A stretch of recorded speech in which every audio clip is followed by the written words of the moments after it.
God of War 2018, Ragnarok, and Valhalla. That is what I will be expressing about today. Because this will not be a video essay or a breakdown or anything like that. This will literally just be me talking about this because I want to and because it's very special to me. It is not hyperbole to say that God of War changed my life. 2018 did. I did not grow up a gamer like many people my age. I played a handful of games on my brother's PS2 back in the 2000s, but that's literally it. And I fell in love with cinema. Cinema is my passion, as we all know from my channel. And it wasn't until God of War 2018 that I started to feel like, wow, that game looks kind of interesting. That game looks kind of badass. I'm someone who loves Wolverine. I love characters who have a violent past and who are trying to be better. That always strikes a chord with me, and I love it. So when I saw that was the vibe in God of War, and it was high fantasy, it really called my attention. But I didn't have the means to play it. And luckily, it wasn't until mid 2018 or something where I was living with a friend briefly, and he had a PS4 and he's a big gamer, and he allowed me to play it. And I played it, changed my life, broadened my perspective. And then a couple years later, during my first job, I made friends with a guy who was a passionate gamer. And him and I got along very well. Our interests overlapped a lot. But where we differed was I was passionate about film and he was passionate about gaming. We just talked a lot about Game of Thrones and a lot of things. And he really showed me and made me understand that games are art as well, which sounds funny to say because obviously it is, but you know, in my limited perspective as like a 21 year old, I was just like, I just never considered that a real art, you know? And I thought like God of War was special, and like God of War is the only one like this. And in a way, God of War is very, very special and very singular, and which is why I'm going to talk about it. But there are tons of story-driven games, and I have played many of them now, you know, so I understand. So it literally changed my life. It opened that for me. Like many people with Attack on Titan. Attack on Titan is like their gateway anime that like blows their mind and makes them see anime as more than just silly cartoons. And to not get too much into my own personal life and story, basically, now I'm a gamer. I'm not a real gamer. I don't play everything. I don't even play often, but I play games and I have a PC now. And I recently was in a period of my life where I needed comfort, to put it vaguely. And I felt like I was thinking a lot about Kratos. I was thinking about Valhalla specifically and the lessons you learn in Valhalla. And just, I was getting into Socrates a little bit. And then the quote, "Know thyself," made me think about "Master thyself" from God of War. And I just was like, you know what? I'm going to play the games. I need this right now. So I just finished replaying God of War, Ragnarok, and Valhalla. And I just want to gush about it, you know? Like, I'm not going to talk about the story, really. I'm not going to talk about the amazing plot twists, the reveals that happen, the character journeys that side characters go on. Just, it's an incredible game, especially Ragnarok. I love God of War 2018 because of nostalgia. And it's a really tight game. It's a really character-focused game. And I mean, you can't really match that. That game is special. But Ragnarok is all the payoff, you know? It's a bigger game, it's a bigger story, there's more of an ensemble cast, whereas before it's just really two characters. Just all around, Ragnarok is incredible. And I think I kind of prefer Ragnarok, you know, just because it's the culmination of all that foundation built. And I just think it's so bold, so beautiful, and so incredible to just tell this story, you know, to take Kratos in this direction, and for the overall message to essentially be self-improvement, letting go, self-growth. And as you can see in my thumbnail, there is no end to one's self-improvement. That's like the theme of the entire game, 2018 to Valhalla. And that's literally said at the end of Valhalla in the game graphic, whatever you call it, when it's telling you the directions after you beat the game. Whenever you beat a game, whenever you beat the story of a game, there's always like a graphic that tells you like, do this, do that, do that. There's still more to do, you know, there's still more to explore. And that literally is said, and I love the way they phrase it. That's such a poetic way of saying like, hey, keep playing. But it's also the meaning of the game, the reality that there is no end to one's self-improvement. You can always improve, you can always grow. This journey is literally never ending until the day you die, you know? That's what the game is a representation of. It's a representation of life on that aspect. Obviously, these games have to do with the pantheon of Greece, the pantheon of Norse mythology, and gods and warriors and battles and magic. That's not real life. But the themes really are. They're so universal. And you look at the first game, Kratos' journey is becoming a father, becoming a real human, honestly. Because at that point, his only relationship he has is with his wife, FAYE, and we don't meet her. So we only see Kratos as this new character. He's not the destroyer badass that he was in the original games. Now he is a silent character who does not want to resort to violence, who is very cold towards his son, but out of love because he hates himself and he's afraid that he's going to pass on all of his bad qualities to his son. Like, he already knows my son is half god because of me. And Kratos hates the gods. He hates all the pantheons. So he is afraid that his son is going to turn out like them, like him, and he just keeps his son at a distance. He provides for him. He lives in the same house. He does not contribute to the parenting at all. He leaves it to his wife. So because of that, Atreus doesn't know his father, really. He thinks his father sees him as a weak person, and Atreus is constantly trying to prove himself to his father. Like, I am strong. I can do this. But the great thing about Atreus is that Atreus represents the mom who we haven't met yet. Because Atreus is the opposite of Kratos. Atreus is warm-hearted. He's open-minded. He's curious. He's trustful. And that's literally the opposite of Kratos. Kratos is all about being disciplined, being in control of yourself. Do not trust anyone and only care about yourself, because that is the only way to survive this harsh world. And he's right on some level, but that's the beauty of their relationship. They teach each other. Atreus teaches Kratos to trust people. And the friendships they make in God of War 2018, those friendships are very meaningful and last to the second game, and those relationships have payoffs in the second game. And it's just such a beautiful story of father and son. And then by the end of God of War 2018, Kratos has grown so much. Now he has a real relationship with his son. He is learning to be affectionate, not just physically, but verbally, to tell his son, I love you, and to put his hand on him. And then, of course, there's the themes about breaking the chains. Everyone can relate to this, like the things you pass on to the next generation. Like, it takes one generation to be like this stops here. And that is literally said by Kratos in the first game. He's talking about someone else's relationship. He's talking about Freya and Balder. But of course, it's very representative of what's going on with Kratos. He's saying it to them, but it's really about himself and about his son as well. Like, the cycle of hatred ends here. So of course, right there, so much growth Kratos does in that first game. And then in Ragnarok, the beginning of that game, Kratos and Atreus are even more closer than the last time we saw them. They have a real flow with each other. In the first game, they're getting used to each other.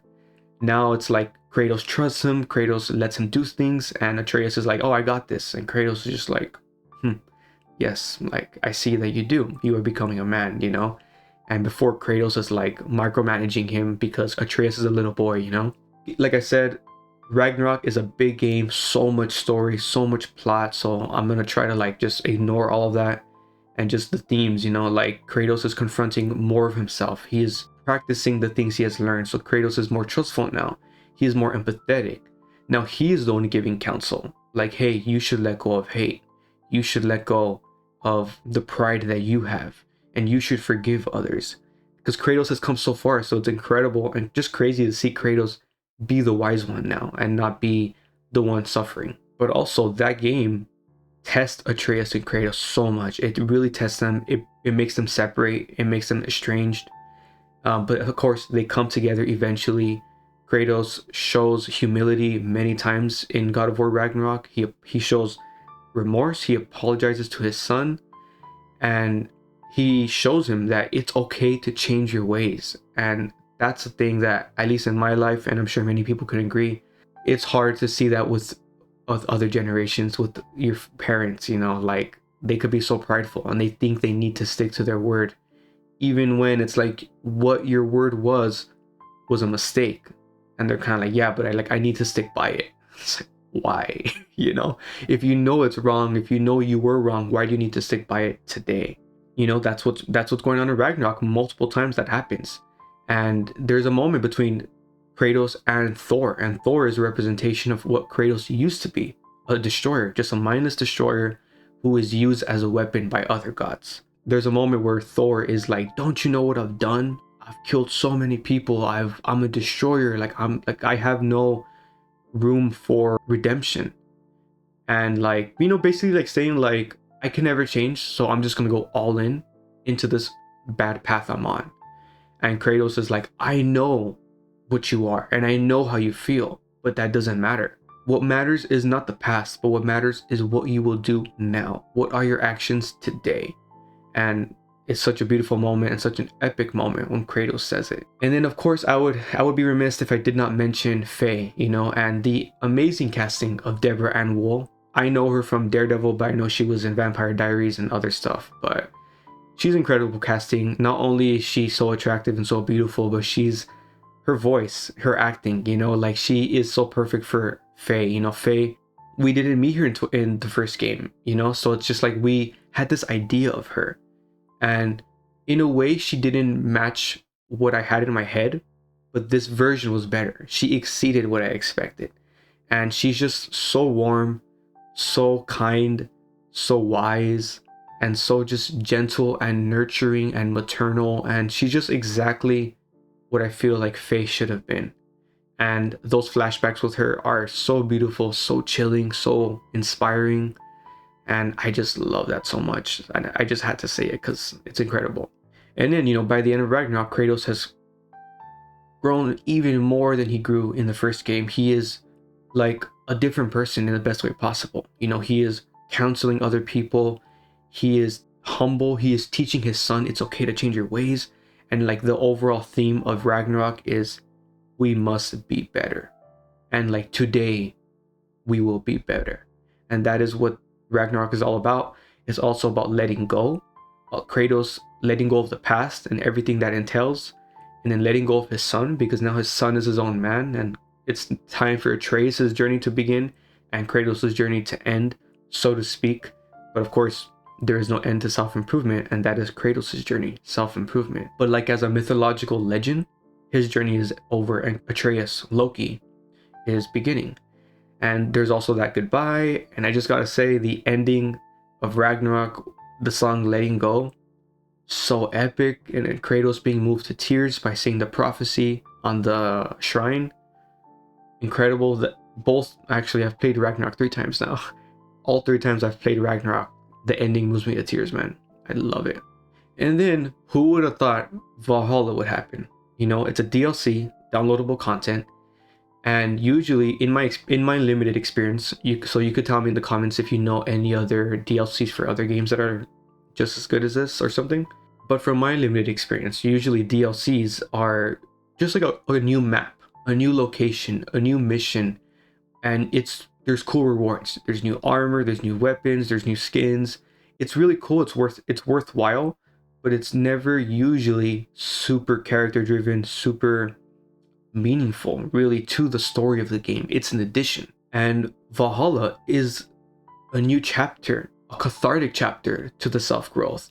And yes, the format is very much just for gameplay. It's very much just like you're battling, but it's framed in master thyself, and you need to master yourself, master your weapons, master your skills. And of course that's the way it's framed, but there's story throughout this like tournament, so to speak. I'm missing the word. I know there's a different word, but it's not exactly a tournament. Yeah, whatever, let me know in the comments. But it's framed as like confronting the past, and then there's like a spiritual realm that is a representation of Kratos' memories of Greece. So we go to Greece technically, and we confront the enemies we've seen there, the sirens, the cyclops, and the centaurs, and all those creatures, which is really cool. While this is happening, Tyr, the Nordic god of war, he's passing on the torch to Kratos that he will become the new god of war. And he's making him confront his past. So like Kratos has let go, Kratos has changed, but Kratos hasn't forgiven himself really. And you can understand Kratos. How can I forgive myself for being such a evil, vengeful person? I can't. But at the same time, it's like you can't really grow if you cannot forgive yourself. And that's what Valhalla addresses, which is incredible. It's just crazy the depth that they go to in these games, you know? And at the beginning of this DLC, we have the frame, we have the question, or we have the plot that Freya has asked Kratos to formally join the Nordic pantheon and to become their god of war. And in the Nordic pantheon, the way they have the god of war, it's not the way we interpret it. Like a god of war, you picture how Kratos was. You picture Ares, you picture a god of war, you know? You are war incarnate. But in the Nordic, the way they do it is like you're in a way a god of peace. Like you are the broker of peace throughout war. So whenever war is brewing, you take charge to fix this. And if it leads to war, it leads to war. But the purpose of your role is not to nurture war. It's to end war, truly. So at the beginning of this DLC, Kratos is battling that question. Like, how can I take that throne? I've taken that throne before in Greece, and it destroyed me, and I destroyed the Pantheon. And Mimir, you know, it's crazy. Now Mimir is his best friend. Mimir is like the uncle to Atreus. Like I said, the relationships that they have made throughout these games is so beautiful. And Mimir is with Kratos now everywhere. And of course, Mimir being a good friend is kind of like, brother, like, you've grown so much. You've changed so much. How can you be afraid of becoming what you were? Like, you are literally a different person. And Kratos, you know, understandably so, Kratos lived hundreds of years being a vengeful, violent person. So I could see how he's like, bro, I've only changed for 100 years. Like, I could totally resort to my ways, you know? They just keep going back and forth. We're getting this amazing dialogue as we're battling, as we're going to new levels of the fighting and whatnot. And Mimir, as I said, being a good friend is kind of like, you've grown so much and you know where your heart lies. You know what your intentions are. You are not doing this for revenge. You are not doing this to rule over other people. You will be doing this to be a true leader, a true god. And Kratos, he does say something that's wise. He is like, people can take a position for the right reasons. People could have good intentions, but with too much power, you can change. And if I have that much power, I could change. I could resort to my old ways. And Mimir also wisely is like, fair enough, because that's true. I mean, power corrupts. Absolute power corrupts, absolutely, as we all know. And Kratos acknowledges that. And you know, it also goes to show you Kratos' wisdom now that Kratos has, you know. And throughout this entire DLC, we're confronting Greece, we're confronting the past. Kratos is taking accountability. He is addressing all of the things he has done that was evil. Because many of the things Kratos did were justifiable because of how horribly he was treated. So a lot of the violent deeds he did, you can get behind it. But he did hurt innocent people, you know? He did take advantage of people. He did backstab people. So Kratos is doing what you're supposed to do, you know? He's taking accountability, taking inventory of who he is, who he was. And by the end of the game, once you beat the game, you beat all the enemies and whatnot, Kratos literally confronts himself. And I love it because he's, of course, talking to himself, but there's a physical representation of himself as a young man. And he's sitting on the throne as the god of war of Greece. And Kratos just condemns himself. He shows hatred towards himself. He is angry towards himself, which all understandable. You know, he's like, you chose to do this. And I love that he says that. You were this, you were that, and you chose it. But then he calms down and he shows himself grace. And he says, but that is not all you are. Like, now I have hope that I can be better. You, and he's talking to himself. You were always more than what others saw. I am more than what I thought I am. And Kratos showing himself this grace makes him resolve, like, okay, I will be this god of war, you know, essentially a god of hope and a god of peace. And you know, it's just such a beautiful moment. The young Kratos disappears and he sits on the throne, and it's not badass, it's not epic like, hell yeah, I'm on the throne. It's very much cathartic and beautiful and emotional of him just sitting on the throne. And then it ends. And I just, you know, like, that is just so crazy, such a beautiful story, and I can't get enough of it. Like, I've played my fill. Now I'm gonna move on to other games. Elden Ring, stay tuned for that video. But you know, maybe in a couple years I'll come back and play him again, because this story is so beautiful. It's so real, it's so authentic, it's so relatable, which is crazy because it has to do with gods and goddesses, you know, and magic, but it's so relatable. It's such a beautiful story. And yeah, I don't know. I wish I could say more. I wish I could do more to like spread the love of this game and to convince people that love storytelling like myself and love meaningful storytelling. Like, dude, I don't know how. Get a gaming PC, get a PS4, get a PS5. Like, I don't know what to tell you, but like, you need to experience the game because it's just so beautiful, and it's truly an achievement, I feel. And yeah, I mean, I don't know. Maybe this video probably won't do well, I feel, because I'm just rambling, literally just rambling. But I felt like I needed to do it. I wanted to do it, and I wanted God of War to have a place on this channel because of how much it means to me, you know. And the whole point of this channel is me expressing my love for storytelling, and this is literally one of my favorite stories. So yeah, let me know your thoughts on the game, let me know your experiences with the game, and if there's any other games that you have this relationship with, maybe like Last of Us, Red Dead Redemption 2, Mass Effect. I know those are all like the games that are compared to this game in terms of like the degree of mastery in gameplay and storytelling. So let me know your thoughts on games, this game, my thoughts, and thanks for watching.